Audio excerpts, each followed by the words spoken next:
ఎన్నికల మేనిఫెస్టోలో ఏదైతే చెప్పామో 20 లక్షల ఉద్యోగ కల్పన, ఆ దిశగా ఈ రోజున దాదాపు 26 లక్షల కోట్ల రూపాయల పెట్టుబడులు తీసుకొచ్చినటువంటి ఘనత. గతంలో పారిపోయిన పరిశ్రమలు మరలా తిరిగి తెప్పించుకొని ఈ రాష్ట్రం వర్గరహితంగా, మతరహితంగా, కులరహితంగా అభివృద్ధి చెందాలి. సామాన్య మానవుడి యొక్క మనోభావాలకు అనుగుణంగా ఈ సమాజం ఉండాలని భావించి ఈనాటి ఈ ప్రయత్నం.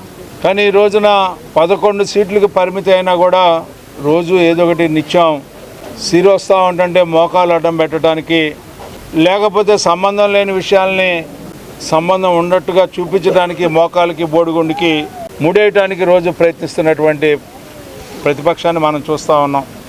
ఏ రకమైనటువంటి ఆలోచనతో వారు ఉన్నారో నాకైతే తెలియదు. కానీ స్వాతంత్రం వచ్చి 80 సంవత్సరాలు అయితే ఈ 80 సంవత్సరాలు ఇలాంటి రాజకీయ పార్టీ మనం ఎక్కడ కూడా చూడం.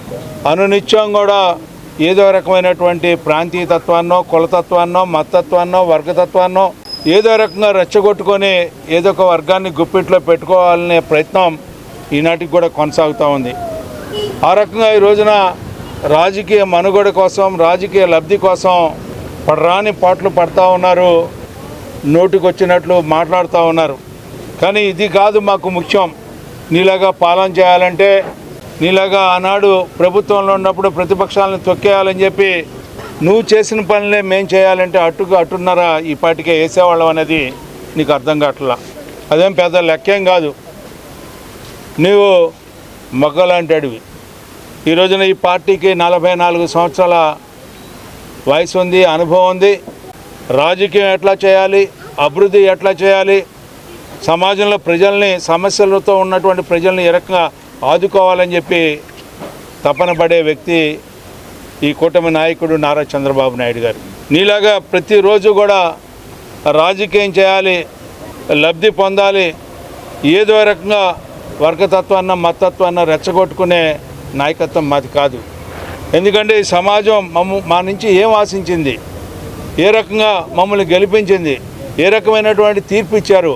ఈ తీర్పుకి బదులుగా మీ విశ్వాసాన్ని, నమ్మకాన్ని వమ్ము చేయకుండా ఈ రాష్ట్రాన్ని ఏ రకంగా అభివృద్ధి వైపుకి, సామాజిక మార్పు ప్రయత్నించే నాయకత్వం మాది అనేది గుర్తుపెట్టుకోవాలి. అగ్నికి ఆజ్యం అన్నని యువనాయకుడు నారా లోకేష్ గారి నాయకత్వం కానీ, ఈ ముగ్గురు త్రయం ఏ రకంగా గంగా ఏదో ఈ ముగ్గురు యొక్క కలయికతో ఈ రోజున ముందుకు తీసుకెళ్లాలనే నిరంతర ప్రయత్నమే ఈనాటి ఇంటింటికి ఈ కార్యక్రమం అని చెప్పి మనవి చేసుకుంటూ, ఎవరు ఏమనుకున్నా మేము రాజధానిని తీసుకురావాలనుకుంటున్నాం, పోలవరాన్ని పరిశ్రమలు పెట్టాలనుకుంటున్నాం, తద్వారా యువకులకి ఉద్యోగం, ఉపాధి కల్పంగా ఈ 3 ఏళ్లలో స్వర్ణయుగం అని చెప్పి చెప్పుకునేలాగా ఒక చరిత్రాత్మకమైనటువంటి తీర్పు కోసం మరలా ఎదురు చూస్తామని చెప్పి ఈ సందర్భంగా మనవి చేస్తూ